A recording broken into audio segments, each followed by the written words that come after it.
അപ്പൊ ഗൈസ്, ഇത് നിങ്ങൾ ആരെങ്കിലും കാശ്മീരി മുളക് കൃഷി ചെയ്തിട്ടുണ്ടോ? ഇത് ഞങ്ങൾ വീട്ടിൽ ഗ്രോ ബാഗിൽ കൃഷി ചെയ്തതാണ്. ഇത് ഇത്രയും വലുപ്പത്തിലെത്തും. നല്ല വലുപ്പമുണ്ട്. നിങ്ങൾക്ക് വീഡിയോ കാണുമ്പോൾ അധികം വലിപ്പം തോന്നൂല എന്ന് എനിക്ക് തോന്നുന്നത്. ഇത് സാധാരണ മുളകാണ്. ഇത് കാന്താരി മുളകാണ്.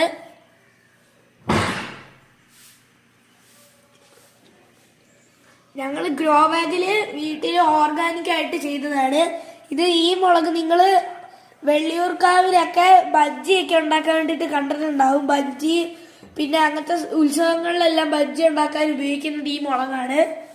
പിന്നെ നമുക്ക് ഒരു വഴുതനങ്ങ മാത്രമേ കിട്ടിയിട്ടുള്ളൂ.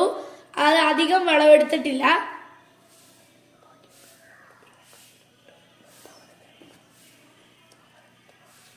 നമ്മളിവിടെ താമര വിത്ത് മുളപ്പിച്ചിട്ടുണ്ട് ഇവിടെ.